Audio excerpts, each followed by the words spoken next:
Hey guys, how you doing? In this video, we're going to talk about buying new construction versus an existing home. Now, before we get started with that, a couple of administrative items. First of all, guys, if you're looking to buy or sell a home, look around the screen.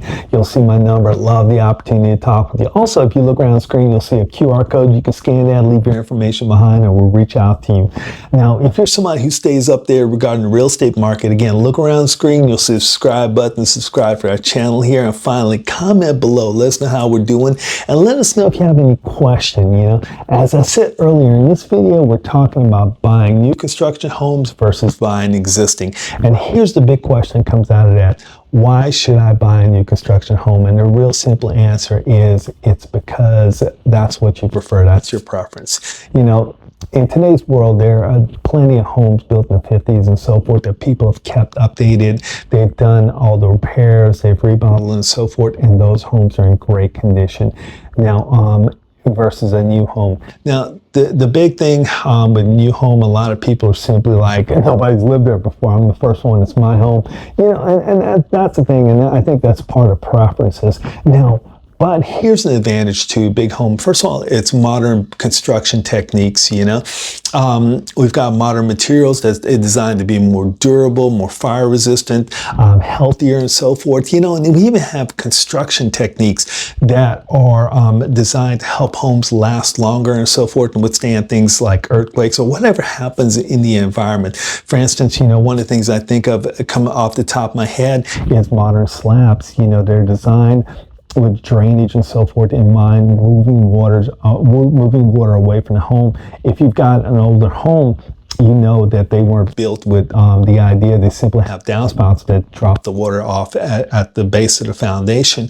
Where this modern construction, they're built with drainage, moving the water away from the foundation so there's not moisture there, causing movement in the foundation and things. So that's an example of modern building techniques. The other thing is modern design techniques. We've learned more, our culture has changed and things like that. And so we end up with design techniques. For instance, garages are bigger now, because we have bigger vehicles and so forth. These days we like open layout, so open concept. So we end up, homes are built with more of an open concept. If you look at a home that's built in the 50s, you've got a room that's the kitchen. You got there's a door between the hallway going to the bedroom and the living room and so forth, So you really see these modern design techniques in the homes.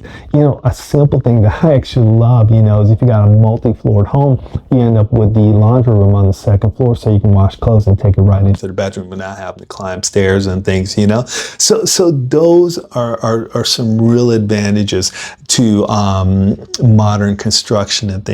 Now, one of the things that I always tell people with modern construction and new construction, you really want to have a realtor there with you. And here's the thing, there's really sometimes modern builds, you can have great high quality builds and sometimes it's not the case. There's actually a 10-year builder's warranty that comes with new construction. So you definitely have a place to turn when things pop up and so forth. But it's an important step to really kind of have a realtor there with you. And I'll talk to you about that process a little bit more here in a second. Some of the downsides for new construction, probably the number one that's going to pop up is you're going to pay a premium for new construction. Point being, you're going to pay more for new construction.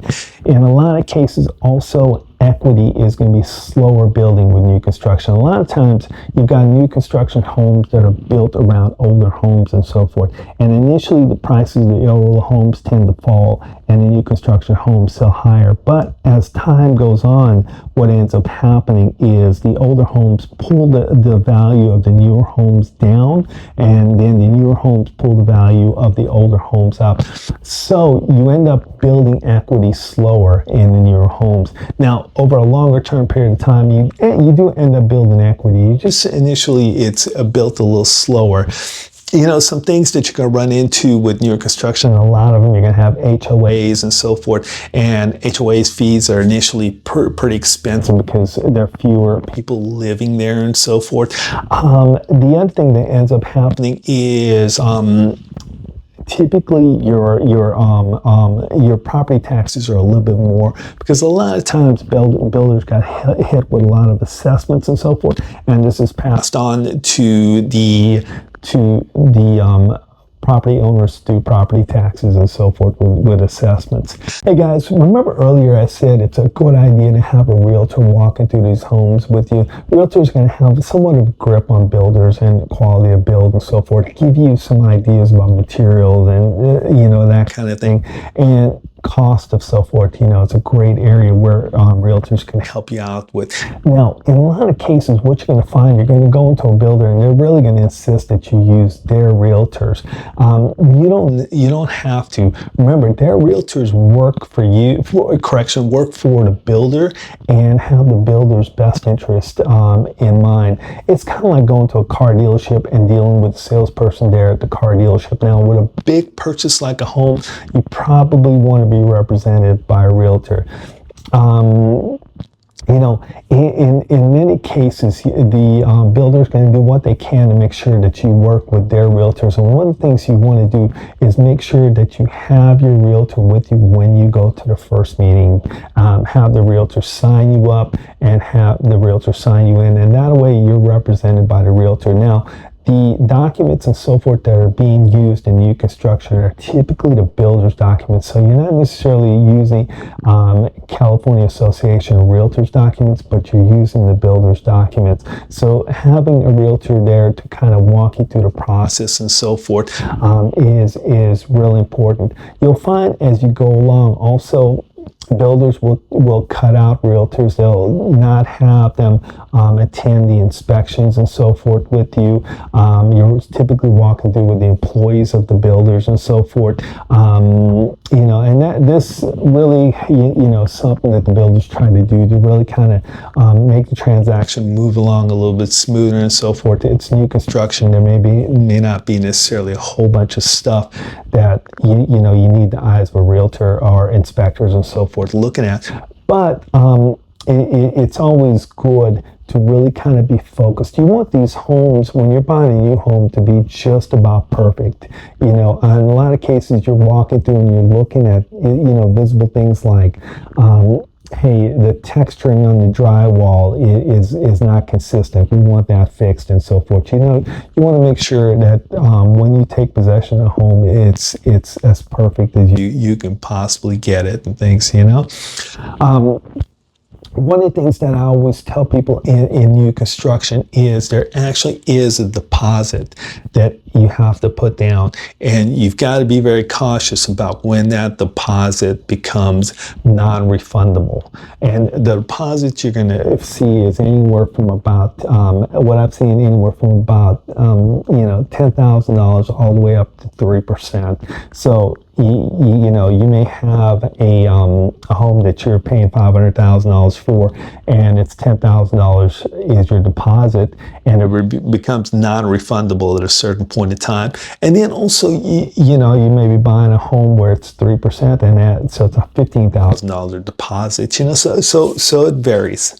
Now, one of the things you'll see when you're buying new construction, they're typically going to have a lender working there with you. Now, you do not have to use the builder's lender, the lender that the builder has there. You can go in with your own lender, and most good lenders will be able to work with you on new construction. In many cases, they'll be able to match whatever the lender at the new construction is offering. Now, in a lot of cases, the lenders who are working with the builders in new construction are going to offer some great incentives, okay? Incentives on upgrades and so forth, and sometimes, they're going to structure it in such a way that they'll pay for a lot of your upgrades and things like that, so that's something to really kind of pay attention to and ask questions. So sometimes those builders, again, will offer you a lot of incentives. They'll pay for a lot of the upgrades and things like that you decide to get with your new home. And then we'll talk about upgrades in just a second, okay? So guys, when talking about new construction, we're not necessarily talking about custom built homes. Now, there are some builders that they're buying land and you're able to go in, work with an architect and so forth, and they build you a custom home. But in most cases, as high as 95% of the cases, they have a number of models that you can choose from. One of the things they do is they file with the county, in bulk what's being built.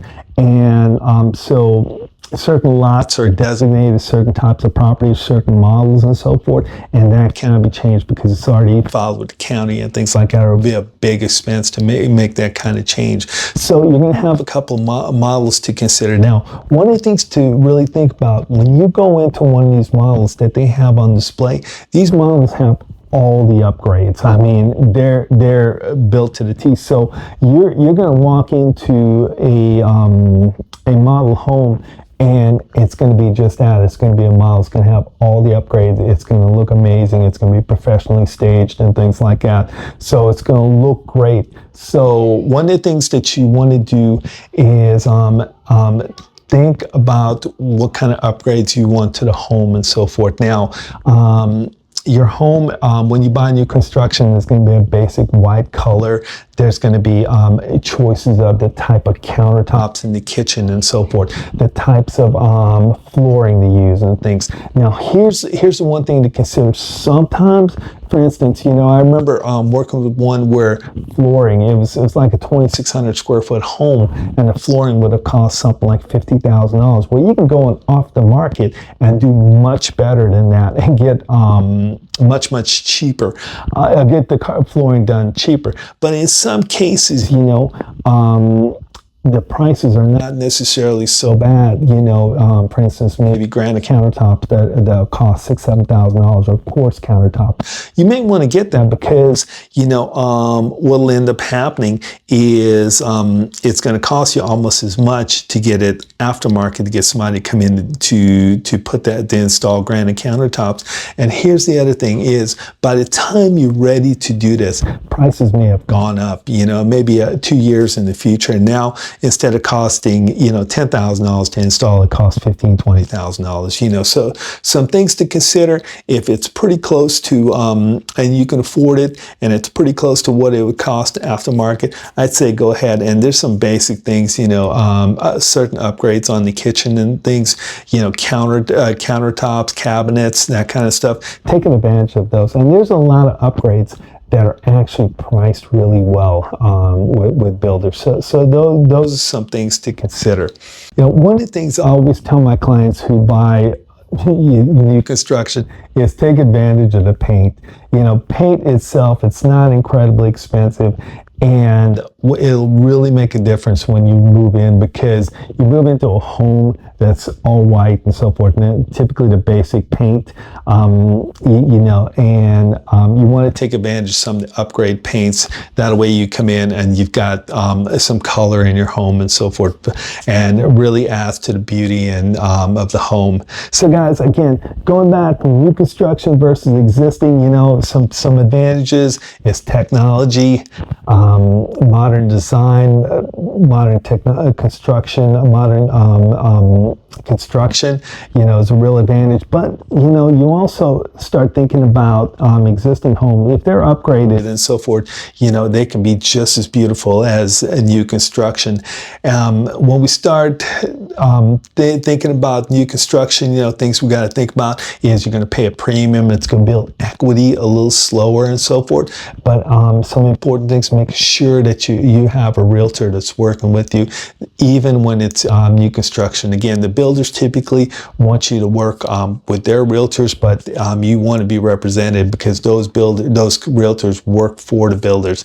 So remember, guys, if you are somebody who's looking to buy or sell a home, we'd love the opportunity to talk with you. Look around the screen. You'll see my number. Also, you see a QR code. Scan the QR code. Leave your information behind. We'll reach out to you. Also, if you're somebody who stays updated regarding the real estate market, again, look at it around the screen. You see a subscribe button to subscribe to our channel. Also, if you have any questions, leave them below and we'll respond to you. Okay? Have a great weekend. I'll talk to you soon now. Bye-bye.